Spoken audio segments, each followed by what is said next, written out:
Good afternoon, ladies and gentlemen. Welcome to the free webinar PUR-Silane Hybrid Systems. Easy to apply self-curing clear coats for professional and do-it-yourself use, sponsored by Evonik. My name is Damir Gagro and I'm editor at the European Coatings Journal, and I will guide you through today's online event. In this webcast, Dr. Dörte Wessels, Technical Manager for Crosslinkers for liquid PUR coatings, product line Westernart, of Evonik Operations Germany, will demonstrate the handling and performance attributes of the novel PUR-Silane Hybrid system, which can provide solutions to help you develop low-emission coatings while still achieving a highly sustainable performance. Welcome, Dr. Dörte Wessels. How are you today? Hello, good afternoon. I'm fine, thanks. So, on your screen, you can find a menu item for your questions to our speaker. Please type your questions or comment into this box at any time during the presentation. I will collect the questions so we can discuss them with Dr. Wessels and offer you a solution to your problem as directly as possible. Also, you can find in your panel under the point handouts the entire presentation, which you can open and for further discussion just to see where you want to ask your questions to.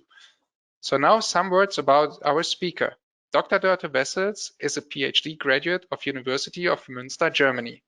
She joined Evonik in 2017 and worked as a technical manager, plastics additives at the Evonik Interface and Performance Business Unit.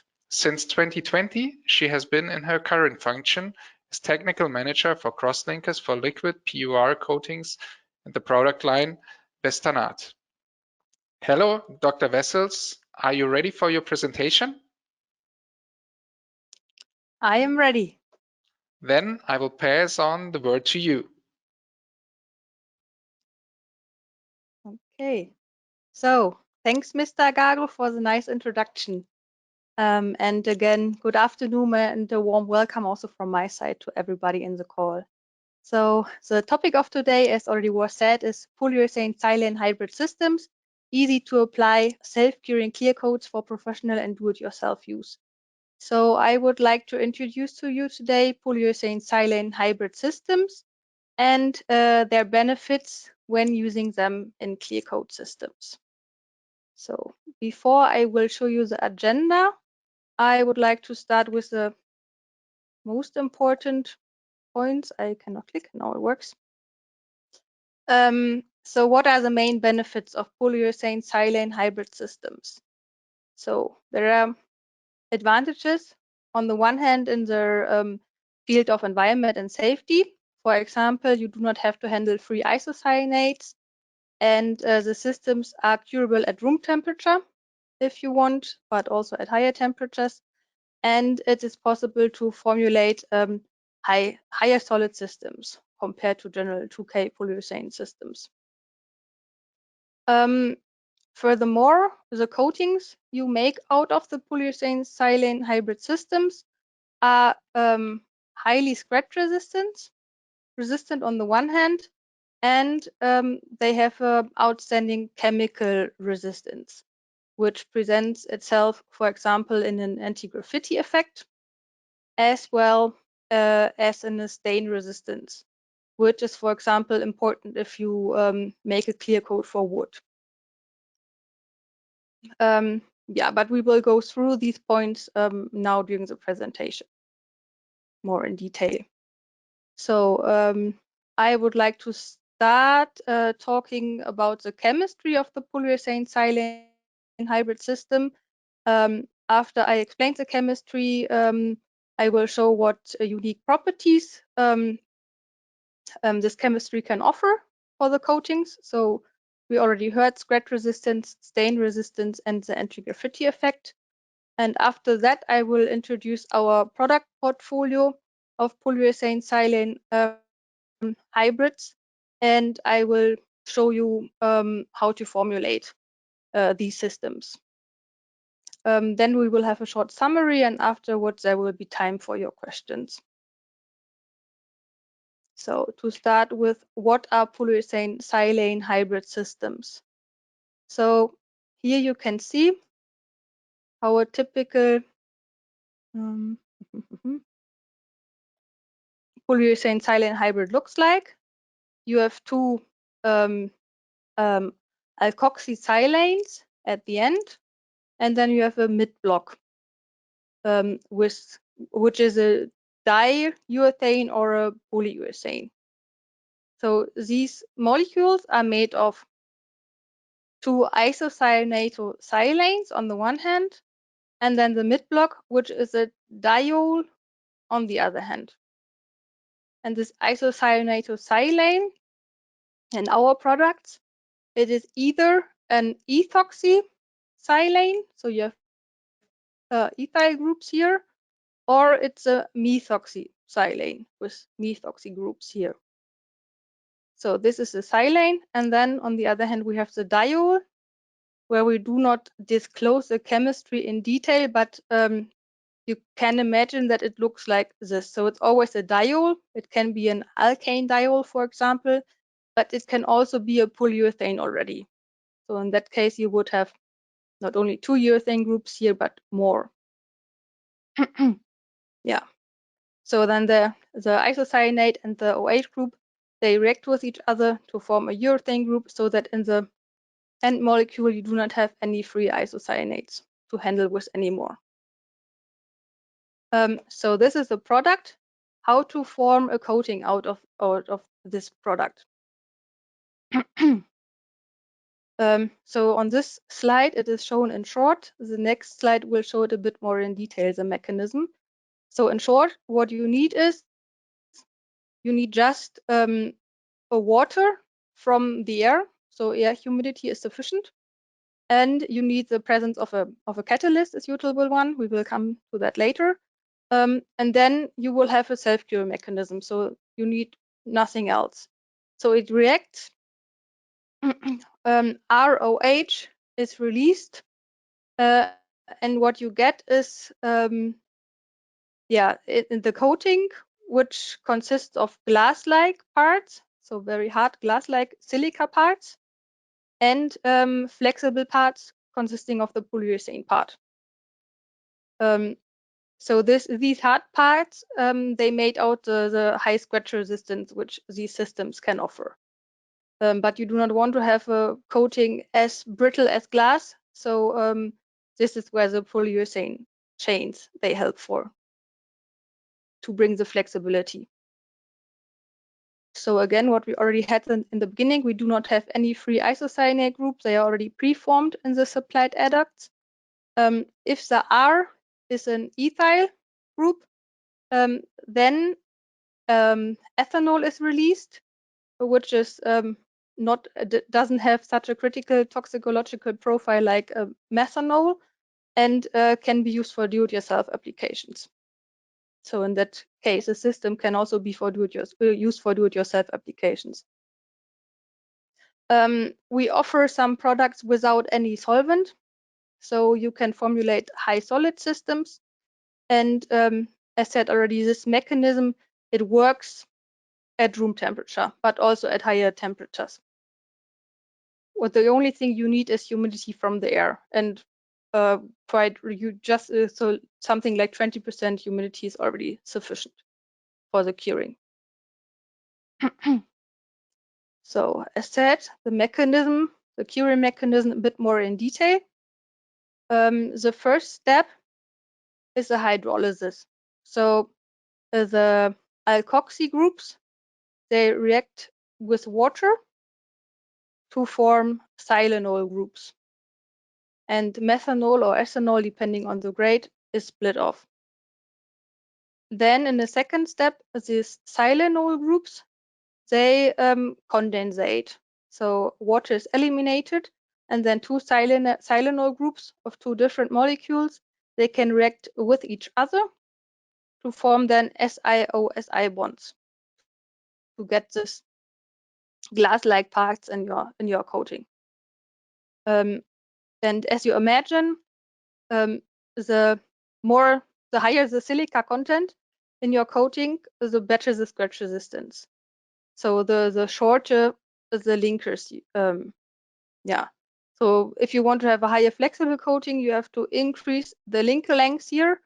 But of course, that will decrease your performance in scratch and chemical resistance. So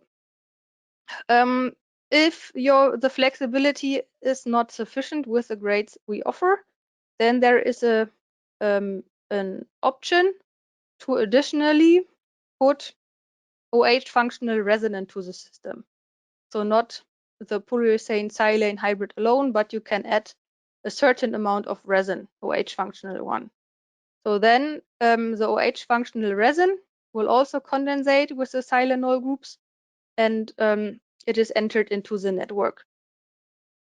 So this increases your flexibility, but at the same time, of course, it decreases scratch and chemical resistance, as you have less of these hard silica parts, of course. Okay, so we will come back to this slide later, but first I would like to talk about the unique coating properties a bit more in detail, starting with the scratch resistance. So how do we measure the scratch resistance of our coatings? So what we do is we measure the gloss. So we have high gloss system, so we use the 20-degree angle. We measure it, and then afterwards we scratch the surface with a polishing paper. Should be paper here, which we rub over the surface 10 times, so 10 double rubs with a force of about 1 kg. And then after this scratching process, we measure the gloss again. So after the scratching, what you can see for a 2K, for a normal 2-pack polyurethane, is that you lose much of your gloss. So here a loss of gloss starting at something between something 80 and 90, so something between 80 and 90 gloss units.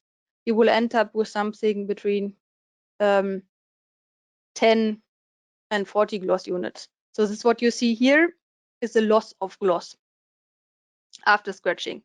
So you see that depending on the resin, you get quite high numbers for the loss of gloss. If you compare it with the PURSilane Hybrid technology, you can achieve a loss of gloss of 0 gloss unit. So you also started, for example, 89, you scratch it, and then you remain with the same gloss like you had at the beginning. Yeah, so the scratch resistance can be very high, but you always have to consider that yeah, the higher the scratch resistance, the higher the silica content, the lower you go in flexibility. But we will see this also later. Okay, so applications where you would need a very good scratch resistance for are, for example, whiteboards. And for whiteboards, besides the scratch resistance, also the chemical resistance is of interest. So depending on what you want to clean your whiteboard with. And another application could be, for example, motorcycle gas tanks, where you put your helmets on, luggage, whatever, and where you want to avoid scratches as well. So the second property I would like to show you is stain resistance.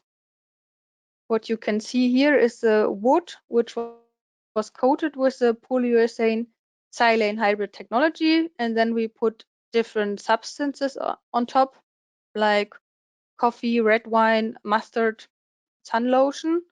We waited for 16 hours, and then we washed it off. And as you can see, there are no stains left, so not at all.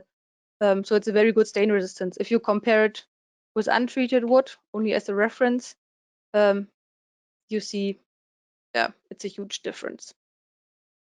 So stain resistance is important for wood coatings.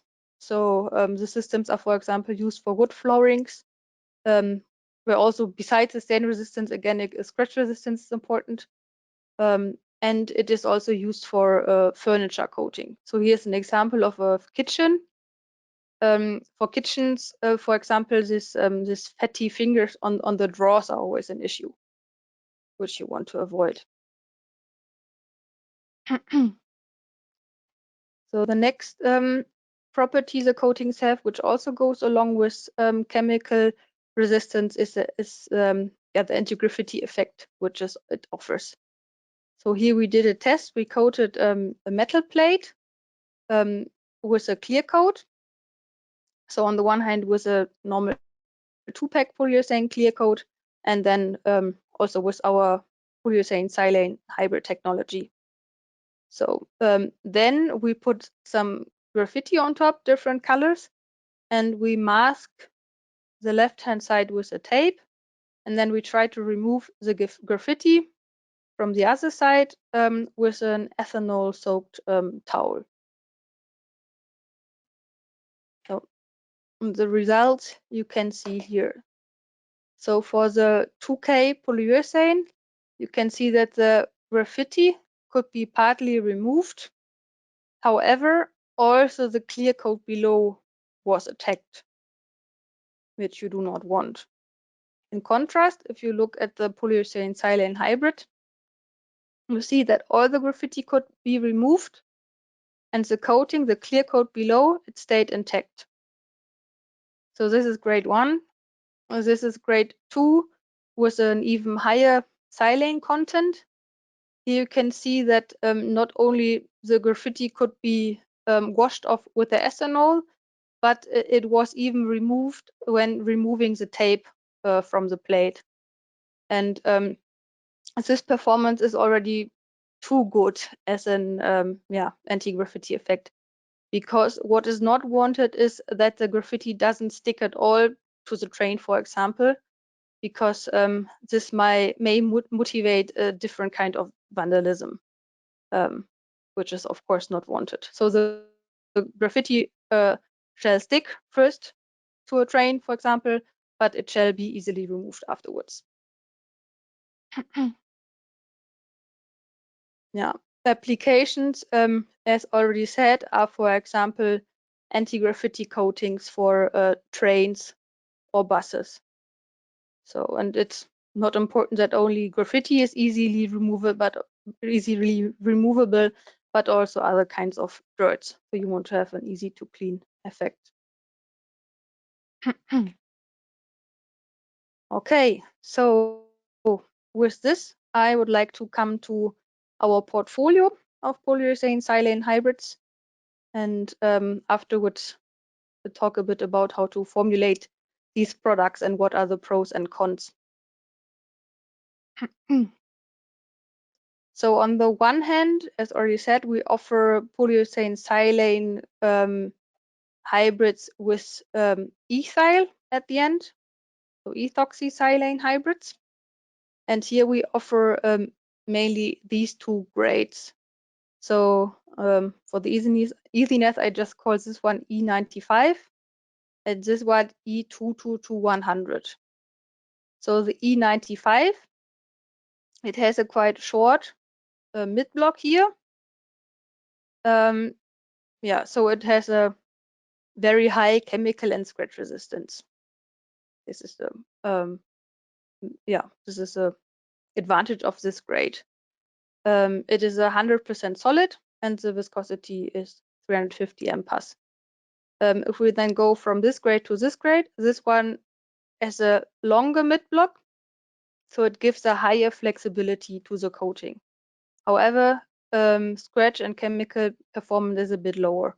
And as you can see here, the viscosity is quite high. So for processing, that would need to be diluted with the solvent. So to apply these products or to use them, you need a catalyst. And the suitable catalyst is the Westernat EP Cat 21, where I do not want to disclose the chemistry here. This catalyst, it works at all temperatures, so it can be used for the whole temperature range. Okay, then we have similar products but with methoxy at the end. You probably wonder, why do we offer these methoxy grades instead of ethoxy grade? So if ethanol is split off, it's way less toxic than a methanol. So the reason is that this methoxy grades, they are about 10 times more reactive. So you have a higher degree of flexibility when using these systems. So for example, so again, you need to add a catalyst, but you have we have different catalysts that work for these systems because they are more reactive. If you use the same catalyst like you do for the E grade, then you would just need less amount. So here it's normally, depending on the formulation, it's about 0.5 to 1.5%, and here you would need less. So again, here we have two main grades, the M60, again a 100% active grade with a similar viscosity like the E95. And then we have the M222. This one we offer in butyl acetate, so it is only 85% active. Therefore, the viscosity is lower here compared to the E22, as you can see here. And for these, we call it M grades, the methoxy release, the methanol releasing grades, we offer an additional product line, which we call our MF grades. And these MF grades, they already contain a catalyst. So it's a different catalyst, but it's already supplied with a product together, but it can be only used for room temperature cure. But for customers, it's very easy to apply because it's a ready-to-use system. Nothing you have to do. You can just use it as it is. Again, here we have different grades, which are different in terms of their mid block. So again, one with a shorter mid block and the lowest viscosity, then one with a medium mid block, and then this one is the one with the highest flexibility, which we offer then again in a solvent. Okay, so what are the differences between the single grades and how to formulate them? So what possibilities do we have? Therefore, first I would like to go back to this slide. So what you already have seen here at the beginning is that so what you can do with a product, you can use them for their self-curing mechanism. So this is a one pass. So you can just use them as they are with the catalyst, of course, and they do a self cross-linking. Or the other option is that you add a certain part of an OH functional resin to increase the flexibility.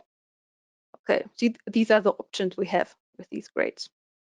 And now I would like to go through these grades and show you how they act concerning scratch resistance and flexibility. If you have a look here at the right-hand side, please only look at onto the gray symbols first, which show the values for the 2K polyurethane system as a reference. So what you see on top is the scratch resistance. I wrote negative scratch resistance here because low values are good and high values are bad. Because what we measure, as I already explained, is the loss of gloss after scratch. So we do not want to lose any gloss after scratch. So low values are good, high values are bad. Here for the 2K polyurethane system, for this resin we used here, we had 74. And then below you can see a plot for the flexibility, which we measure in terms of Ericsson cupping in millimeters. Here the 2-pack polyurethane is very good with 10 millimeters. Okay, so now let's go through the different grades. Let's start with the MF grades. These were the ones curing at room temperature with the catalyst already included. So the ones you would apply as they are. So there we have one, the MF203, which has a very, very outstanding scratch resistance. So it is 0, as I already showed on that one slide. However, as you can see here, the flexibility is not that high. It's about 1. But you have really an outstanding scratch resistance. If you want to increase flexibility a bit, stay with a good scratch resistance, you can go to the MF205. This is a grade which has a longer mid block, so it's more flexible compared to the 203. If you cannot use methanol releasing grades, or if you do not need or want room temperature cure, you can go to one E grade. So for example, to the E222 together with the right amount of catalyst. This lies in the same range like the MF205, but it's ethanol releasing. Okay, if then here again the flexibility is not high enough for you, you want to increase it further, then we have to add an OH functional resin, so polyol. So here what we did is we used the E95 and E grade plus a catalyst and then plus a resin, or you can also do it with an M grade with the M60 plus a catalyst plus OH functional resin. Then what you get is higher flexibilities, but of course your scratch resistance, it decreases depending on the amount of polyol you use. So here we replaced about 1/3 of the PUR-Silane Hybrid by OH functional resin. Here we replaced half of it. So half PUR-Silane Hybrid and the other half the OH functional resin. So the scratch resistance is still better compared to the 2K polyurethane. But it depends on what you need. So for your system, you have to find the optimum between flexibility and scratch resistance you need. I put these under 2K formulations because you add a second component, a polyol. However, in reality, it's not really a 2K formulation. You can use it as a 1K formulation, so it's storage stable. We stored it 8 weeks at 50 degrees and nothing happens. So if you go back to the mechanism, this quite makes sense because if you want this OH functional resin and the PUR-Silane Hybrid react with each other, you first need this step with water.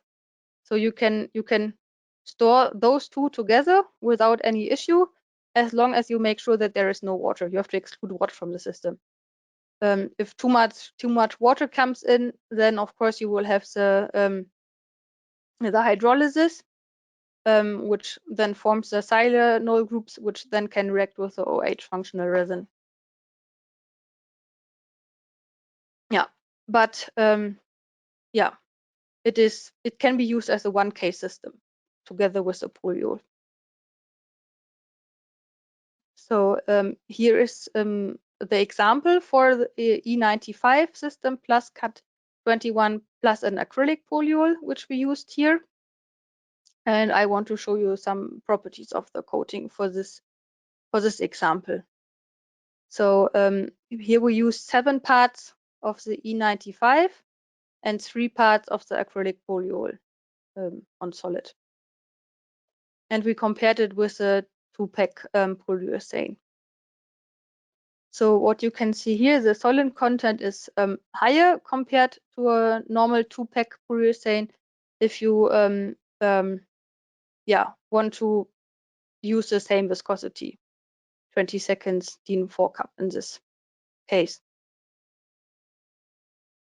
If you look at the pot life, you can already see that this is not a 2K system, but rather a 1K system. So it's about 24 hours and even longer, of course.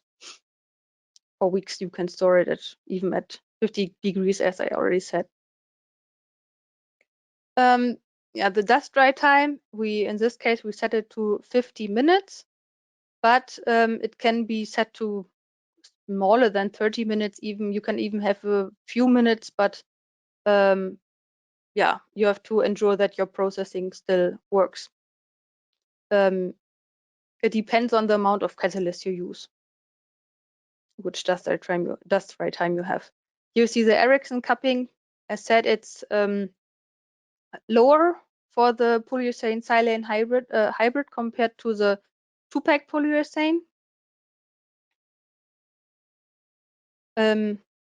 Chemical resistance is, as MEK resistance and acid resistance is good in both cases for this example.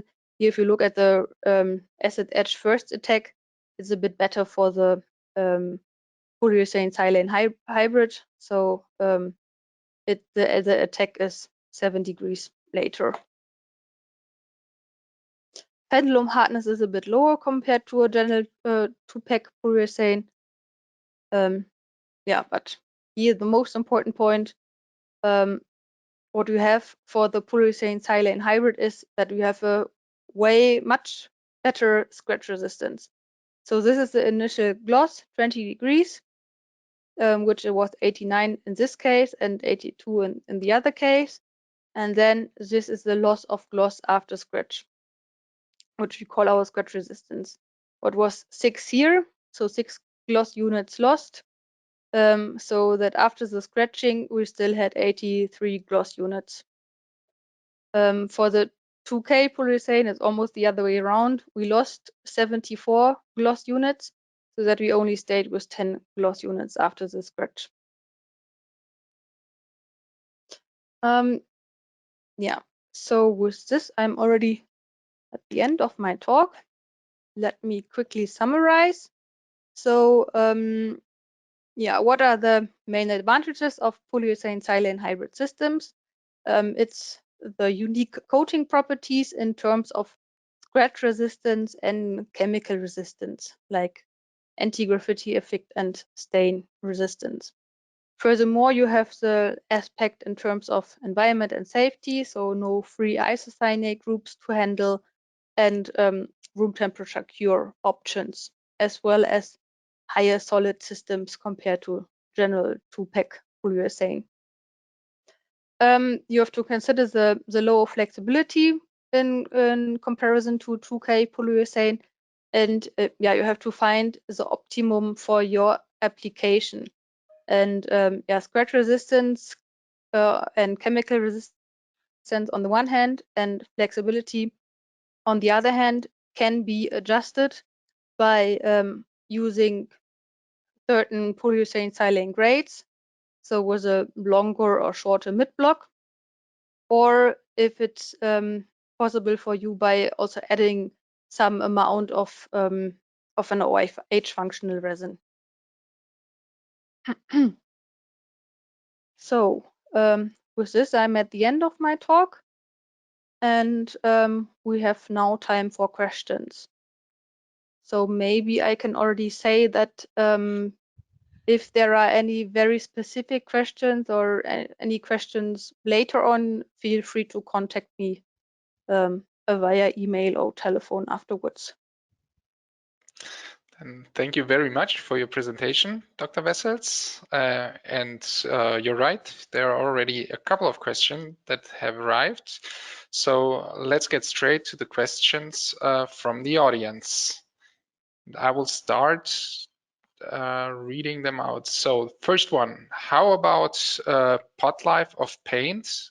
What is the max acceptable amount of in-can moisture content? So the pot life, as I said it in the very end, so maybe it was not heard. So it's yeah, above 24 hours. So what we did is we stored the system 8 weeks at 50 degree, and this was stable. So at room temperature, you can store it even longer. And concerning the moisture, I cannot give you an exact percentage of water that is acceptable. What I can say is, for example, we use solvents with technical quality, and you always have some rests of water inside, but this is no issue. So we use normally butyl acetate or also xylane, which contain some rest of water, and yeah, so this doesn't cause an issue in storage or pot life. Then how much temperature could this type of coating withstand?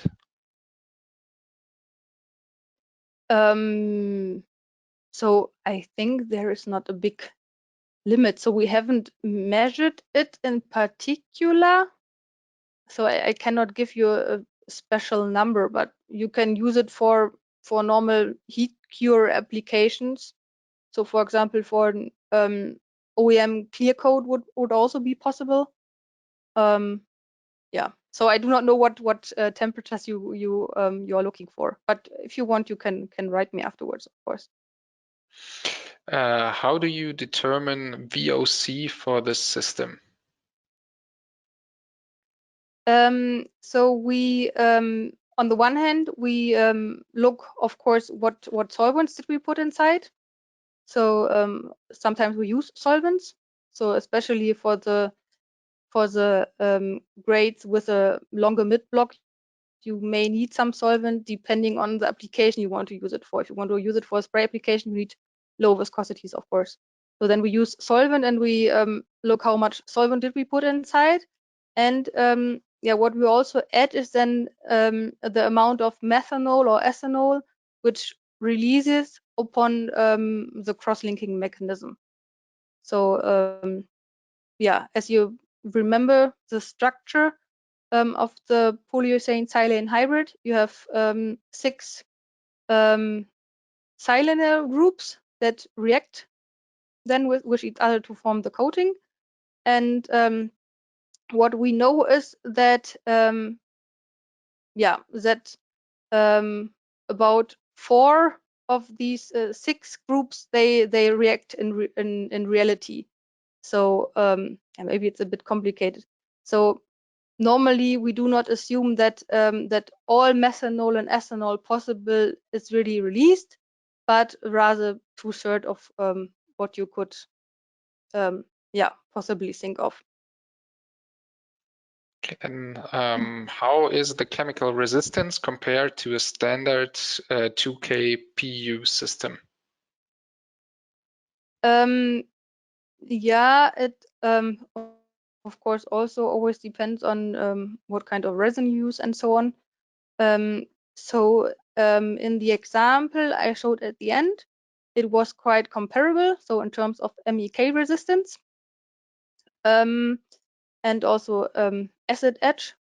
But for example, if you remember the trial we did with the anti-graffiti effect, you saw that when using ethanol, the 2-pack polyurethane it couldn't withstand the yeah, the ethanol trying to rip off the anti-graffiti, whereas the polyurethane silane hybrid technology, there was no attack on the coating at all caused by the ethanol or caused by trying to clean the clear coat from the graffiti.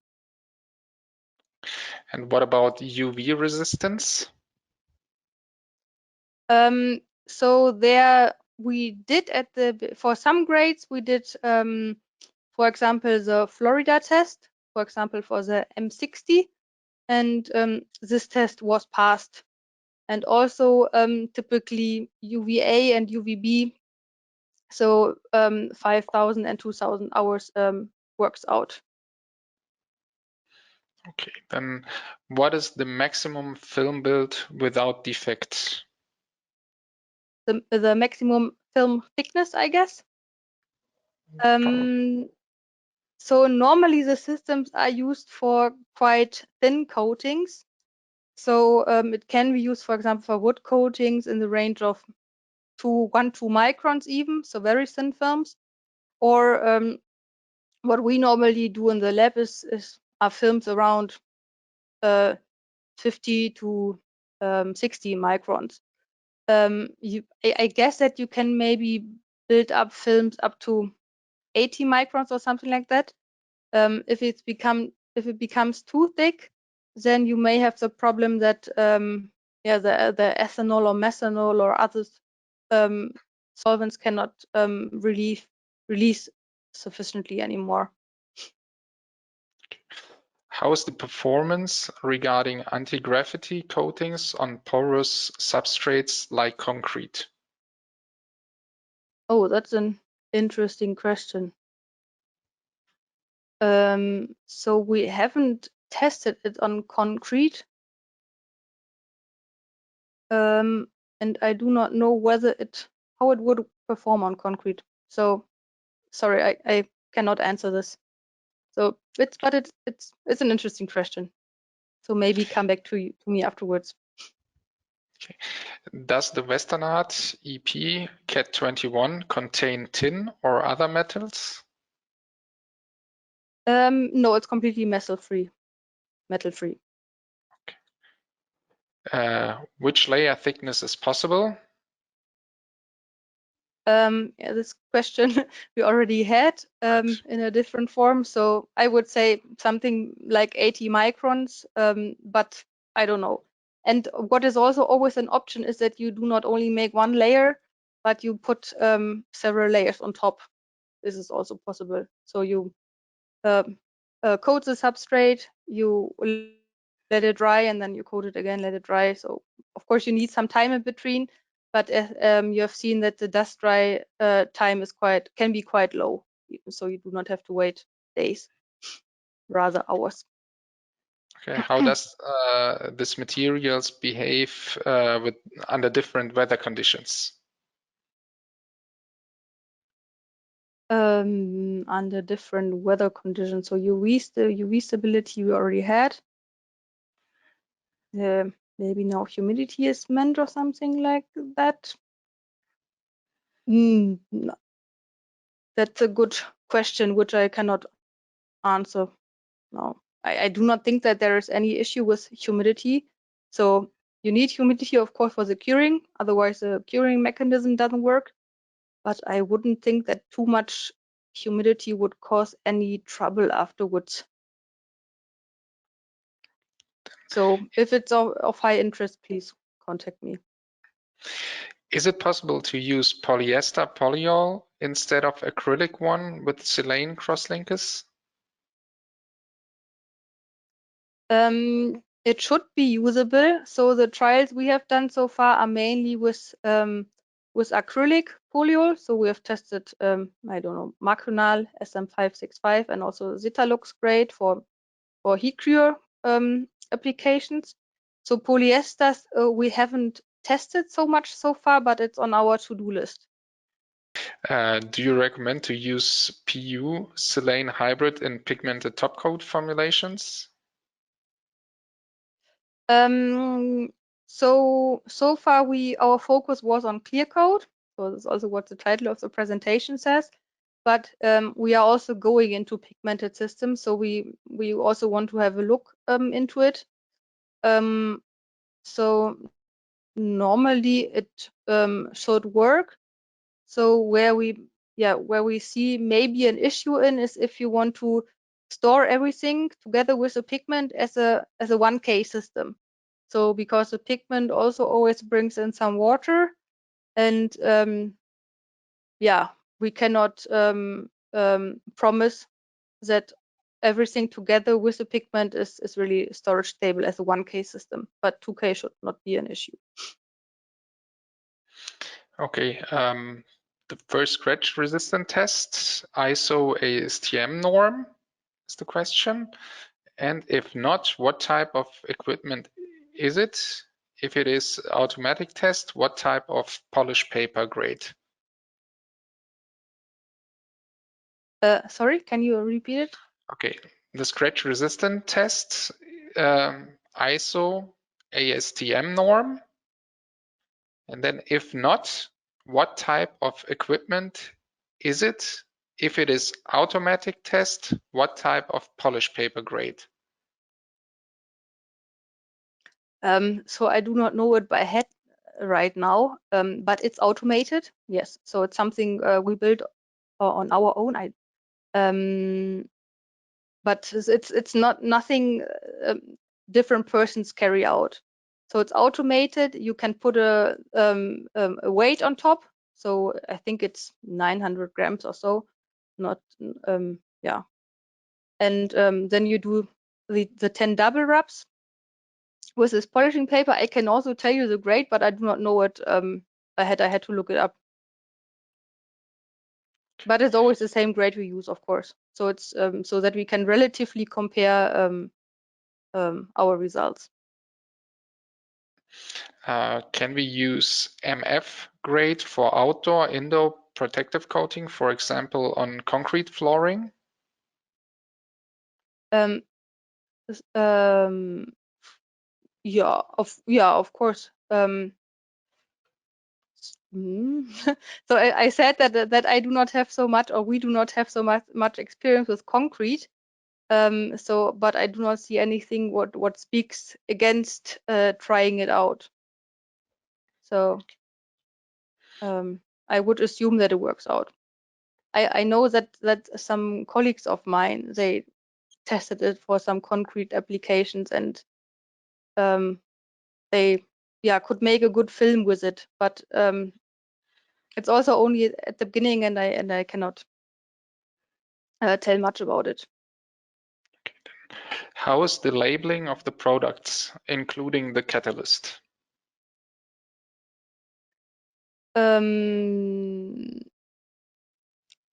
So so it's nothing which is cancerogenic or very toxic.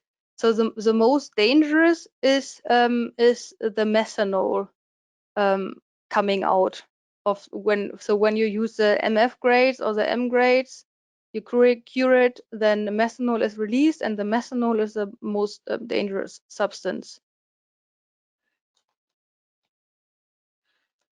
Okay, then what are the precautions required for use in the humid tropical location?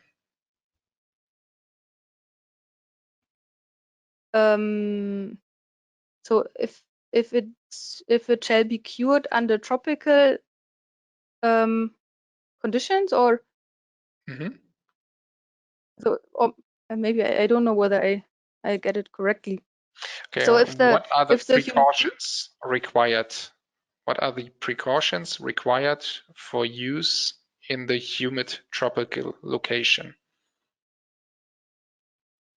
So normally humidity is no issue. It should not be a problem. You have to, if you have a very high air humidity, the drying normally will get faster. So you need water for the drying, and so the conditions, they vary depending on the air humidity. So you have a faster drying or less fast drying, you may need more catalyst or less catalyst. This is something you have to find out. Otherwise, I cannot imagine any precautions you have to take. And what substrates are recommended? Concrete, metal, or only wood? Wood, of course, and metal as well. So we saw the applications, for example, for the train clear coat, and also for the motorcycle gas tanks I showed. These are metal substrates. Concrete, as said, there's not such a big experience so far, but it's imaginable. But wood and metal, of course, and also plastic can be considered. So different kind of plastics. Okay, then what is the weight ratio of alloxy groups on, for example, the EP95? The weight ratio of the ethoxy groups Of so, the alkoxy groups. The ethoxy, yeah, okay, would be, yeah, ethoxy in that case. So what we calculated is how much ethanol could go off, and this is something in the range, if I remember correctly, between around 20%. If I remember correctly, if all ethanol groups really release as a grade, then it should be something between 20, maybe 25%. But I'm not sure. I had to look it up. Only. Will the PU-Silane hybrid work well with silica matting agents and demonstrate rub resistance? With matting agents, we have not tested it yet, so I cannot say something about it. How much will the system be different when applied in summer and winter time? Summer humid and in winter dry? That's a good question. So you are afraid that you develop a formulation which behaves differently depending on the air humidity. How big the difference is, I cannot tell spontaneously, at least. Maybe you can contact me afterwards again. Okay. Are the PU-Silane hybrids suitable for metal or can coating? What about flexible packaging? So for flexible packaging, they would be not flexible enough. So can coating was also a question. Yes, suitable for metal or can coating. Yeah, I assume that that the grades are not flexible enough. And yeah, okay, so what you would need is a chemical resistant there, I can imagine, for can coating. Scratch resistant is maybe not that required for that application. Yeah, but I assume that the flexibility would not be sufficient. But yeah, maybe if you add enough amount of polyol, you can achieve the right flexibility. Okay. How about weathering performance comparing to 2K PU?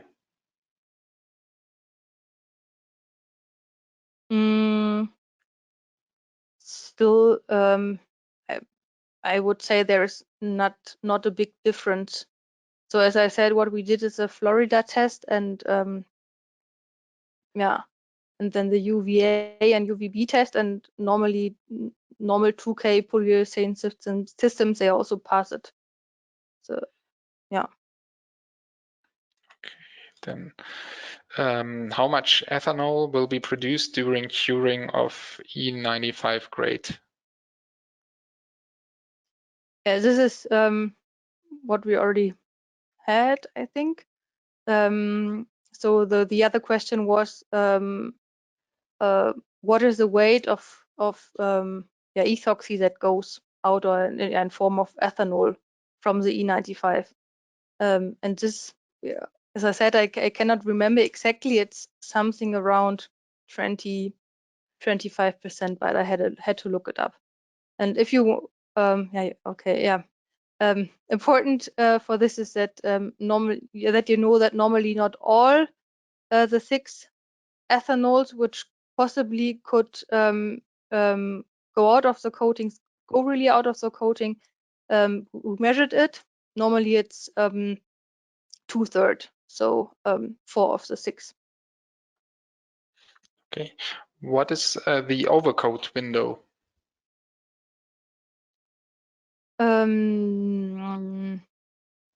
So maybe I do not really understand the question. So overcoat window in terms of overcoated with itself, or you want is it the time where it still takes up droplets, or I do not get the question really. maybe it maybe can be a the bit. person could write directly an email to you and specify the question a little bit more. And could you be so kind and explain one more time polyol resin function in EPM 60? It's the same like with the E95. So maybe I can go back in my presentation. You can still see it, right? Yes. Ah, here was it. So this is, for example, the E95 or the M60, which then reacts with water to form the silanol groups. And then you have the self-curing mechanism. So the silanol groups, they react with each other to form this SiO-Si bonds. So this glass-like network. And often, so you also have seen it on the other slide, these grades, they are quite, I would say a bit brittle. The higher the silica content, the more of these glass-like parts you have, the less flexible the coating is. So you can tune the flexibility a bit by the kind of grade you use. For example, if you use the E95 or the M60, then you have very short linker length here, and this is leads to a quite brittle coating. If you use the E222 or M222, it's a bit longer, the spacer, but it's still not very flexible compared to a 2-pack polyurethane system. And if this flexibility is not enough, then there is the option to add a certain amount of polyol. And then this is a polyol, it reacts with the silanol groups, and it then also incorporated into the network. So here these are long polyol chains which have reacted with the silanol. So in this one, then it leads to a more flexible coating compared to this. So if you enter a certain part of polyol, then it will lead to less of these glassy, scratch-resistant parts, but to a higher flexibility. So it depends on what you want to have. You can shift your system more to this side, or you can shift your system more to this side, depending on how much polyol you use. Okay. Can the same additives for leveling, slip, anti-crater be used as a normal solvent-based PU2K system? So can you repeat the additives?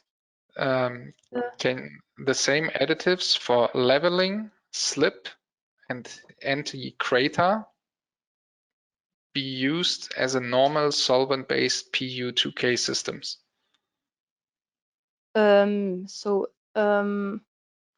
What we use are leveling agents, for example, and there we use the same like for 2-pack polyurethane systems.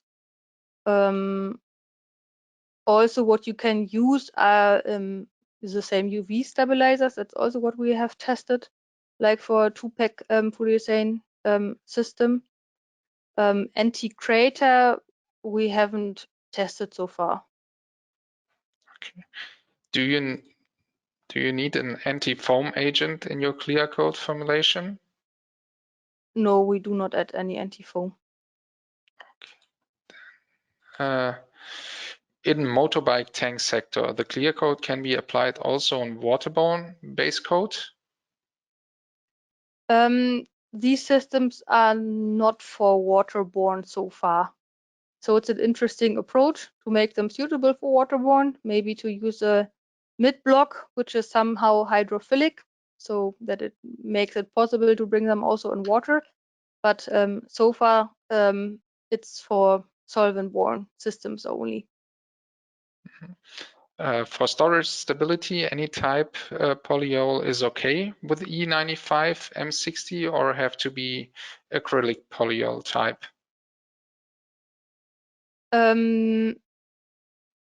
So as said, we mainly have focused on acrylic polyols so far, but I do not see any issue when using polyester polyols. But it's on our to-do list as said, and we will also test polyesters. So I think this one has also been discussed already. Can it be used for outdoor applications? Is it UV stable? Yeah, it can be used. Yeah. Then what type of polyols work best with the PUR hybrids, such as acrylics, polyesters, or are the best flexibility performance improvements? So yeah, again, what we have tested so far are acrylics, and yeah, the one we have tested most are for room temperature curing, the macronal grades, and for heat cure we tested Zetalux grades. Are you sure that formed silanol group will react with OH group of acrylic resin? Have you conduct FTIR measurements? So what we saw it in the NMR that it reacts, and we also see it in the chemical resistance. So maybe at this point I can say that this works out very well with the CAT 21. If you use the Westernat Catalyst 21, where we have it, I'll go back to this slide. Implementing OH functional resin works very well for these grades and also for these grades, where you can use a CAT 21 for all temperatures, room temperature cure, but also heat cure. What we have seen that with the catalyst that we use for these ready-to-use grades is that here it does not work out implementing an additional resin. So here we really see that yeah, if we add the resin, then the chemical resistance it decreases. So because the resin is not really put inside the network in this case. But yeah, this is also why we offer these grades only to use them alone for room temperature cure systems. But for the other ones, we know that the resin is implemented into the network. Okay, then we have here a couple of questions. One again concerned with the maximum thickness and also with the release of ethanol, which we already discussed or which you already answered. Then how is the hydrolysis stability of the silyl ether bonds if a polyol component is added?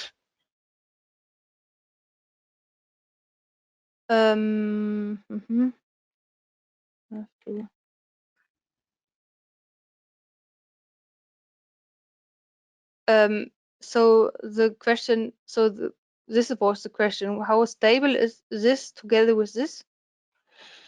I think how is the hydrolysis stability of the silyl ether bonds if a polyol component is added?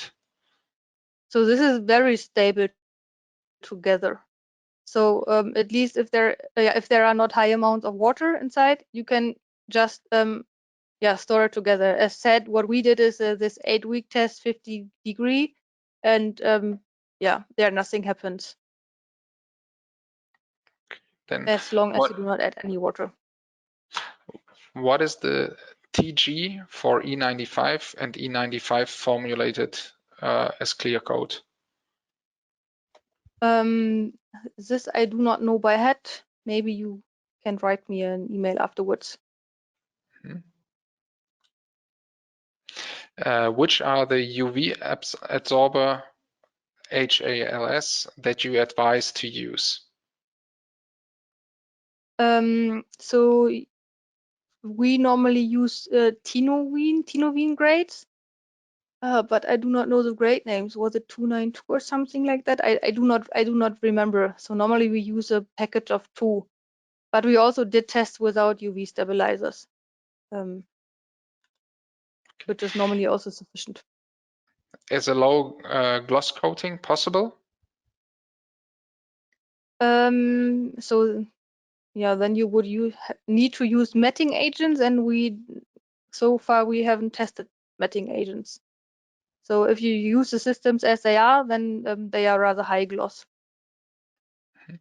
What about recoatability? So we know that you can recoat the system with itself. So normally it's used as a top coat, but we also know that, for example, in some for some wood applications, that also other coatings come on top, which works. So in the wood area, it's not only used as a top coat but also as a primer, because it has the advantage that the wood fibers, they do not soak. So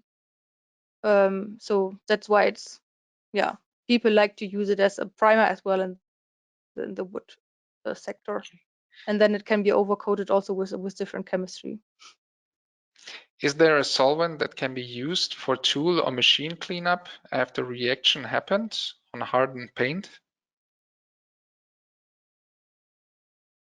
So something to remove the hard paint. Yes, on hardened paint. This I cannot answer now. I had to ask the team. Okay. Then, since you're using isocyanatosilane as coupling agent, what is the chemistry of the main backbone besides the urethane linkage? This is something that we do not disclose in detail. As I said, I gave 2 examples. It can be just an alkane diol, which then reacts with the isocyanatosilane, or it can be already be a polyurethane itself. So the mid block can be polyurethane already. But it's something stable, of course. And then can the methanol and ethanol releasing grades be mixed in formulation? We haven't tested it so far. It's an interesting approach. The question is where would you need it for? I would be interested to know where you may need it for. There's also, once again, the possibility to get in direct contact with our speaker. I will just proceed. What is the suggested solvent composition for polyol to prevent polycondensation of PUR-silanes?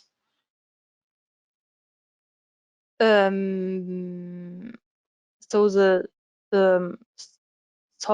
so what kind of solvent the polyol has to be in? Is it correctly So the understood? question, what is the suggested solvent composition for polyol to prevent condensation reaction of PUR-silanes?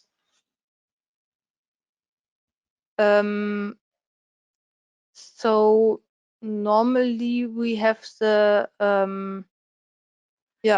the condensation only when we have water in the system. And as said, with the solvents we use, which contain a small amount of water, like butyl acetate or xylene, there we do not have any issue with the condensation of the siloxane groups. So it's storage stable. Okay, then can we manipulate drying times by adding methanol deliberately to the mix? So if you have a methoxy grade, and you have methanol in the system, then probably the drying time is a bit slower, because it also methanol has to go out. Maybe I can.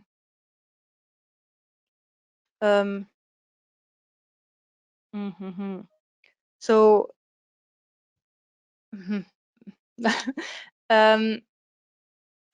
So manipulate what drying time with the methanol?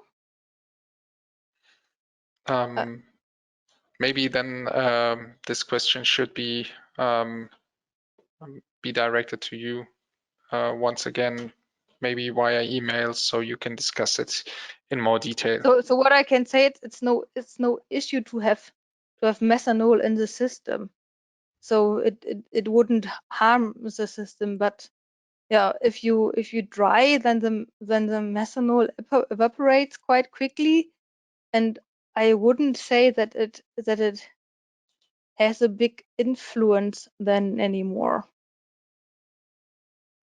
So that's what I would assume. Would you recommend this system for automotive plastic exteriors? So it can be used for plastics, but with plastics, there are so many different kind of plastics. We have not so much experience and performance on it, so you have to try it out. Yeah, whether also for example adhesion would be a question. How good it is adhesion on different kind of plastics. Probably also depends on the film thickness you have to use. What about the costs for the raw materials? I think this is also something that you would not disclose right now, and maybe you can just direct your question once again with a little bit more specifics to Dr. Wessels. Are these coatings vapor resistant?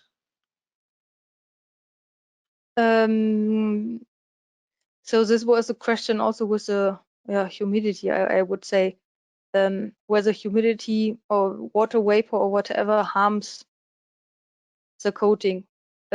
So I would say no, but I have no data to show for this. So this is a question you feel free to come back to me after the call, and then I will try to answer it and try to see what I can find out. There's also one that goes once again to the cement and concrete. How good is the resistance on fresh cement products during cement curing? But you already said that you have not tested that much on concrete. Yeah, right. So how is it possible to recoat by the same product based on PUR-Silane Hybrid? So is it possible to recoat by the same product based on PU-Silane Hybrid? So with recoat, I understand overcoat. Good. So do a second layer of and this is possible. So it's already done, for example, in the wood coating area, that you do more very thin layers in the range of 1-2 micron on top.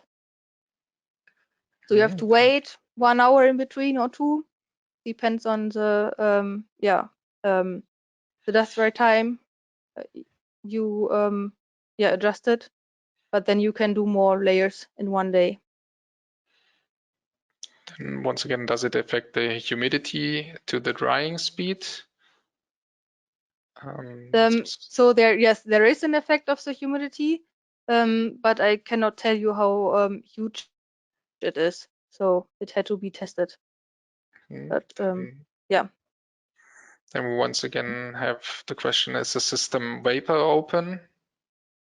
That's also something that we already had. Vapor open. Okay. Yes. Vapor open. I don't know. Okay. Is it recoatable, the film of these Westernart? Recoatability is that one. Then are these materials recommended as sealants?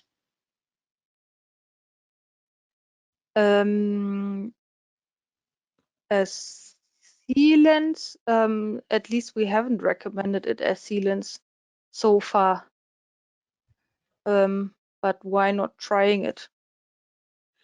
then there's I cannot also, tell much about this. then we also have another question, how to request samples. I think it's the best way to get direct in contact with Dr. Wessels, where you can Yeah, also right. then direct sample. And I see we still have a lot of questions and still coming in.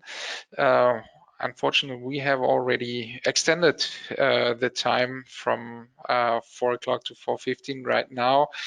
And I would ask you to direct your questions directly to Dr. Wessels, and she will be happy to answer all of them.